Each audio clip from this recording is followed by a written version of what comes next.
இப்போ இந்த குறியீடுன்னு சொல்லக்கூடிய சிம்பிள்ஸ், இந்த சித்திரங்கள் இருக்கு இல்லையா, அந்த சித்திரங்களை நம்ம வந்து பார்க்கும் பொழுது என்ன ஆகும் அப்படின்னா, நம்ம ஆட்டோமேட்டிக்காக நம்மளுடைய வைப்ரேஷனை மாற்றக்கூடிய ஒரு தன்மை வந்து கோயிலில் இருக்கக்கூடிய அனைத்து சிற்பங்களுக்கும் சித்திரங்களுக்கும் இருக்குது. அதனால தான் கோயிலில் வந்து கருவறை மட்டும்தான் நம்ம கான்சன்ட்ரேட் பண்ணுறோம். அப்போ அந்த ஆலயம்னு சொல்லக்கூடிய இடத்துல அப்போ வந்து தூண்களாக இருக்கட்டும், இல்லை விட்டமாக இருக்கட்டும், இல்லை வந்து நம்ம நடக்கக்கூடிய பாதையாக இருக்கட்டும், எல்லா இடத்துலையும் ஆயிரக்கணக்கான சிற்பங்களை செதுக்கி வச்சுருக்காங்க, லட்சக்கணக்கான சிற்பங்களை செதுக்கி வச்சுருக்காங்க. ஏன் அதெல்லாம் செதுக்கி வச்சுருக்காங்க?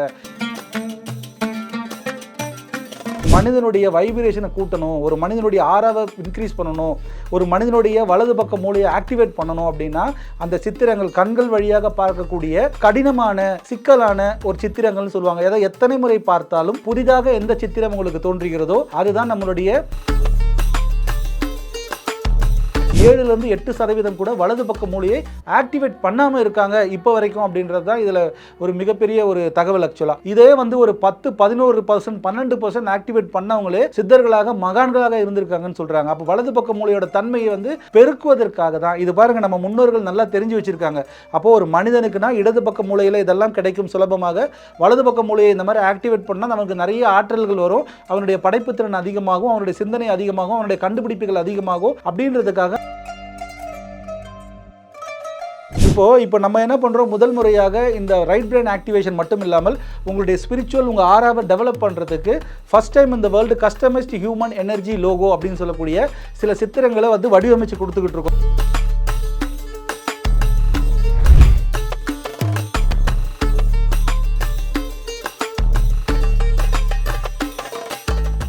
அனைத்து ரியல் ஒன் ஆன்மீகம் நேயர்களுக்கு ஆரா பாபுஜியின் அன்பான வணக்கங்கள். இன்று நான் பகிரக்கூடிய ஒரு விஷயம் என்ன அப்படின்னா, நம்மளுடைய ஆன்மீகத்தில் நம்மளுடைய மிக முக்கியமான ஆன்மீக வைப்ரேஷனுக்கு, நம்மளுடைய ஆறாவோட வைப்ரேஷனுக்கு, நம்மளுடைய வலது பக்க மூளைன்னு சொல்லக்கூடிய ரைட் பிரெயின் ஆக்டிவேஷனுக்கு சித்திரங்கள் எந்த அளவுக்கு மிகப்பெரிய ஒரு ஆளுமையை செய்கிறது என்பதை பற்றி நம்ம தெரிஞ்சுக்கணும்.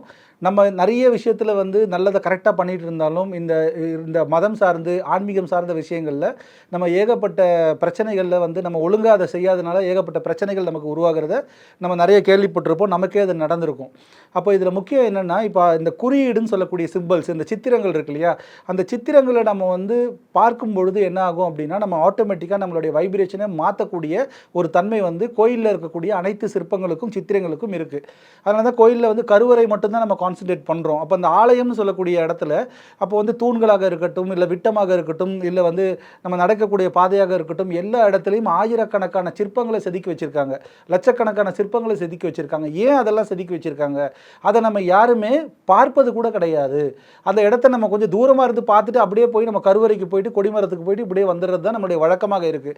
ஆனால் ஒரு மனிதனுடைய வைப்ரேஷனை கூட்டணும், ஒரு மனிதனுடைய ஆறாவை இன்க்ரீஸ் பண்ணணும், ஒரு மனிதனுடைய வலது பக்க மூளையை ஆக்டிவேட் பண்ணணும் அப்படின்னா அந்த சித்திரங்கள் கண்கள் வழியாக பார்க்கக்கூடிய கடினமான சிக்கலான ஒரு சித்திரங்கள்னு சொல்லுவாங்க. ஏதாவது எத்தனை முறை பார்த்தாலும் புதிதாக எந்த சித்திரம் உங்களுக்கு தோன்றுகிறதோ அதுதான் நம்மளுடைய ஆன்மீக வளர்ச்சி, நம்மளுடைய ஆறாவை வந்து பெருக்கக்கூடிய தன்மை இருக்குது. அது மட்டும் இல்லாமல் வலது பக்க மூளை என்பது மிகப்பெரிய பொக்கிஷமாக மனிதனுக்கு கருதப்படுது. இடது வலது மூளை இருக்குது அப்படின்னு நமக்கு நல்லா தெரியும். இடது பக்க மூளை என்பது நம்ம பார்த்தீங்கன்னா நம்ம வந்து இந்த படிக்கிறது, எழுதுறது, நம்ம பேசக்கூடியது, இப்போ வந்து நம்ம வந்து ஒரு கால்குலேஷன் பண்ணக்கூடியது, இது எல்லாம் பார்த்தீங்கன்னா இந்த இடது பக்க மூளை வந்து நமக்கு வந்து ஈஸியாக கொடுத்துரும். இதை தான் நம்ம அதிகமாக பயன்படுத்துகிறோம்.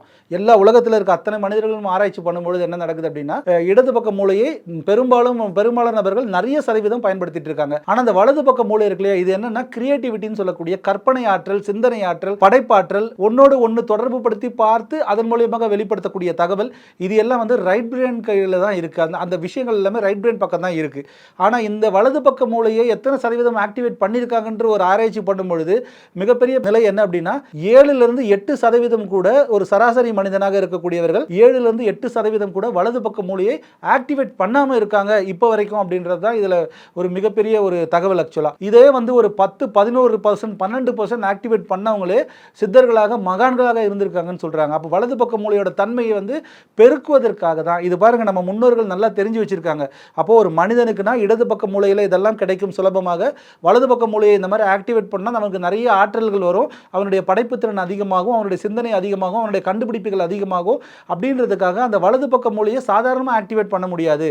அது சித்திரங்கள் மூலயமாக கடினமான எப்போவுமே சிக்கலான அழகான ஒரு படங்கள் மூலயமாக அடிக்கடி பார்க்கும்பொழுது புதுமையாக தோன்றக்கூடிய ஒரு சித்திரங்கள் மூலயமாக தான் கிடைக்கும் என்பதற்காக தான் அப்போது ஒரு மனிதனுடைய ஆரோக்கியம் என்பது மூளையும் மிக மிக முக்கியம், ஒரு மனிதனுடைய முன்னேற்றத்திற்கும் மூளை மிகப்பெரிய முக்கியம் என்பதற்காக நம்மளுடைய முன்னோர்கள் எல்லா பழமையான ஆலயங்களில் அவ்வளோ அதிகமான சிற்பங்களை செதுக்கி வச்சது காரணமே இதுதான். இப்போ இதுக்கு வந்து பார்த்தீங்கன்னா அந்த ஆன்மீக குறியீடுகள்னு சொல்லுவாங்க. நீங்கள் எந்த மதத்தை எடுத்தாலும் ஆன்மீகத்துக்கு ஒரு குறியீடு வச்சுருப்பாங்க, ஒரு சிம்பிள் வச்சுருப்பாங்க.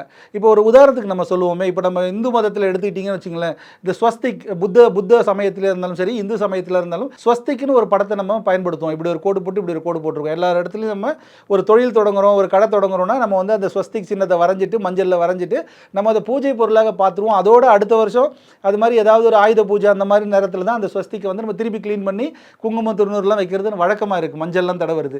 ஆனால் அது வந்து பூஜைக்கார பொருளே கிடையாது. அந்த ஸ்வஸ்திக் என்பது உலக ஆன்மீக குறியீடுகளில் முக்கியமான ஒரு குறியீடாக கருதப்படுது. ஸ்வஸ்திக் மட்டும் இல்லை, இப்போ வந்து ஆந்தை வந்து ஒரு வேர்ல்டு ஹோலியஸ்டிக் சிம்பிள். இப்போ இந்த சாவி, அப்புறம் வந்து இந்த ஸ்வஸ்திக்கு, அப்புறம் வந்து பார்த்திங்கன்னா சிங்கத்தோட முகம், அதுக்கப்புறம் பார்த்திங்கன்னா ஸ்ப்ரிங்கு, அது மாதிரி ஒவ்வொரு நாட்டிலையும் வந்து ஒரு ஆன்மீக குறியீடு வச்சுருப்பாங்க. ஸோ இதெல்லாம் எதுக்கு வேர்ல்டு ஹோலியஸ்டிக் சிம்பிள்னு நீங்கள் சர்ச் பண்ணி பார்த்தீங்கன்னா இது எல்லாமே பார்த்தீங்கன்னா நம்மளுடைய ஒரு பொருள் வந்து நம்மளுடைய அடிக்ஷனை குணப்படுத்தும், ஒரு பொருள் வந்து நம்மளுடைய கான்சன்ட்ரேஷனை மேலாக்கும், ஒரு குறியீடு வந்து நமக்கு தைரியத்தை கொடுக்கும், ஒரு குறியீடு வந்து நமக்கு வந்து ஒரு உடலை வந்து சுத்தப்படுத்தும், உடலை வந்து ஹீல் பண்ணும்.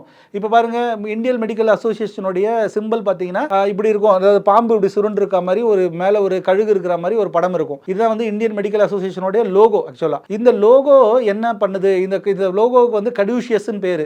இந்த லோகோ எதுக்குன்னா ஒரு மனிதனுடைய இதை பார்க்க என்ன ஆகும்னா நம்ம உடம்பு வந்து ஹீல் ஆகக்கூடிய தன்மை வந்து இந்த சின்னத்துக்கு இருக்கு அப்படின்றத வச்சு தான் இவங்க இந்தியன் மெடிக்கல் அசோசியேஷனுக்கு அந்த லோகோ வச்சாங்க. அப்போ ஒவ்வொரு கம்பெனியும் ஒவ்வொரு லோகோவை அமைத்துக் கொள்ளும் பொழுது பொதுவாக அதில் வந்து ஒரு குறியீடோ அதில் ஒரு விஷயத்தை அவங்க கொடுத்துருப்பாங்க.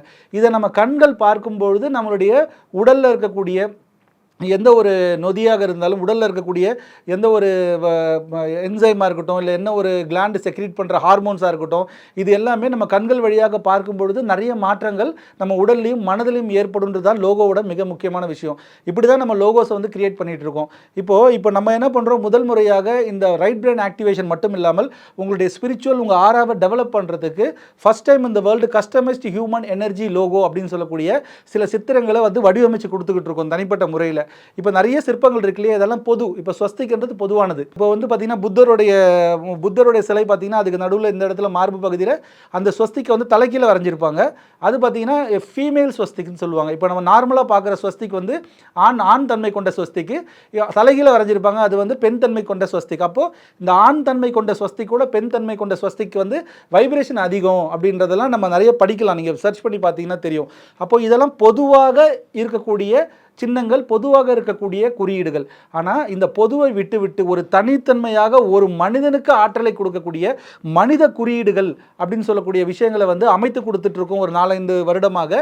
ஸோ அப்போ ஒவ்வொரு தனி மனிதனுக்கும் ஒவ்வொரு ஆன்மாவுக்கும் தனிப்பட்ட முறையில் சித்திரங்கள் அமைத்து கொடுத்து அதை வந்து அவங்களுடைய ஆறாவை டெவலப் பண்ணுறதுக்கும் அவங்களுடைய ஹெல்த்தை வந்து ஹீல் பண்ணுறதுக்கு, அதே மாதிரி அவங்களுடைய படைப்பாற்றல், சிந்தனை ஆற்றல், கற்பனை ஆற்றலை பெருக்குவதற்கு, அவங்களுடைய வலது பக்க மொழியை ஆக்டிவேஷன் பண்ணுறதுக்காக சிறு குழந்தையிலிருந்து வயதானவர்கள் வரைக்கும் எந்த மாதிரி பிரச்சனைகள் இருந்தாலும் அந்த உங்கள் கண்கள் அடிக்கடி புரியாத, எப்போதும் பார்க்கும் பொழுது புதிதாக தோன்றக்கூடிய சித்திரங்களும் குறியீடுகளும் நம்மளுடைய ஆற்றலை பெருக்கும் அப்படின்றத நான் சொல்லிக்கிறேன். ஸோ அதனால தான் லோகோஸ்க்கு நிறைய கம்பெனிஸ்க்கு பல லட்சம் ரூபா கொடுத்து லோகோ செய்கிறாங்க. அப்படின்னா அந்த லோகோ உள்ள ஏதோ ஒரு பொக்கிஷம், அந்த லோகோ உள்ள ஏதோ ஒரு ஆற்றலை வச்சுருக்காங்கன்னு அர்த்தம். இப்போ உதாரணத்துக்கு கூகுள் குரோம் லோகோ இருக்குது. அந்த லோகோ தெரியும் நமக்கு எல்லாருக்கும், வட்டமாக இருக்கும், நடுவில் ஒரு கலர் இருக்கும், சுற்றி வந்து 3 கலர், ஒரு பார்ட்டிஷன் மாதிரி போட்டு 3 கலர் இருக்கும். இதை நீங்கள் உத்து பாருங்களேன், அது பார்த்தீங்கன்னா 9ஓட அந்த எண் வந்து 9 எண் வந்து 3 முறை வரா மாதிரி அதில் நம்ம கனெக்ட் ஆகும். இந்த மாதிரி ஒரு விஷயம் இருக்குது. அப்புறம் வந்து இப்போ நான் 3, 6, 9 சொன்னேன், ரகசிய எண்களை கூட நிறைய லோகோஸில் பயன்படுத்துவாங்க, நிறைய சித்திரங்களை பயன்படுத்துவாங்க.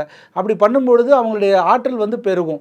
இப்போ மிகப்பெரிய கம்பெனிஸ் எல்லாமே இப்போ லோகோஸை மாற்றினோன்னா அவங்களுடைய ப்ரொடக்ஷன் அதிகமாக இருக்கக்கூடிய செய்திகள்லாம் நம்ம கேட்டிருப்போம். அப்போ என்னென்னா ஒரு கம்பெனி, ஒரு பிராண்டுக்கு இந்த லோகோவில் இருக்க வைப்ரேஷன் மாற்றுது அப்படின்னா அதை அனுபவிக்கக்கூடிய ஒரு மனிதன் எப்படி இருக்க வேண்டும், அவனுடைய மனநிலை எப்படி இருக்க வேண்டும், அவனுடைய உடல்நிலை எப்படி இருக்க வேண்டும். அப்போ அதையெல்லாம் பாதுகாப்பதற்கு நமக்குன்னு ஒரு தனிப்பட்ட ஒரு சித்திரத்தை உருவாக்கிட்டா நமக்கு எப்படி இருக்கும் அப்படின்றத வந்து உங்களுடைய புகைப்படம், பிறந்த தேதி, மாதம், வருடம் இதை வைத்துக்கொண்டு உங்களுக்கான ஆற்றல் கொடுக்கக்கூடிய unique customised human energy logo அப்படின்னு அப்படின்ற ஒரு விஷயத்தை வந்து தயாரித்து கொடுத்துட்ருக்கோம். அந்த லோகோவின் மூலியமாக கூட நீங்கள் அதை பார்க்க பார்க்க பார்க்க பார்க்க உங்கள் ஆரா, உங்கள் ஸ்பிரிச்சுவல்னு சொல்லக்கூடியது, உங்கள் வலது பக்க மூளை ஆக்டிவேஷன், இது எல்லாமே சித்திரங்களுக்கு நிறைய இருக்குது. அதனால் நீங்கள் எங்கு சென்றாலும், எந்த ஆலயத்துக்கு சென்றாலும் சித்திரங்கள் மீது கவனம் வைங்க. எத்தனை முறை போனாலும் எந்தெல்லாம் ஓவியம் இருக்கோ, எங்கெங்கெல்லாம் சித்திரம் இருக்கோ, எங்கெங்கெல்லாம் வந்து சிக்கலான சில குறியீடுகள்லாம் இருக்கும், அதெல்லாம் கொஞ்சம் கவனிங்க. அது கவனிக்க கவனிக்க கவனிக்க வலது பக்கோட மூளை ஆக்டிவேஷன் கூடிக்கொண்டே இருக்கும். இந்த தகவல் உங்களுக்கு மிக பயனுள்ளதாக இருக்கும் என்று கருதுகிறேன். அனைத்து ரியல் ஒன் ஆன்மீக நேயர்களுக்கும் என்னுடைய நன்றி.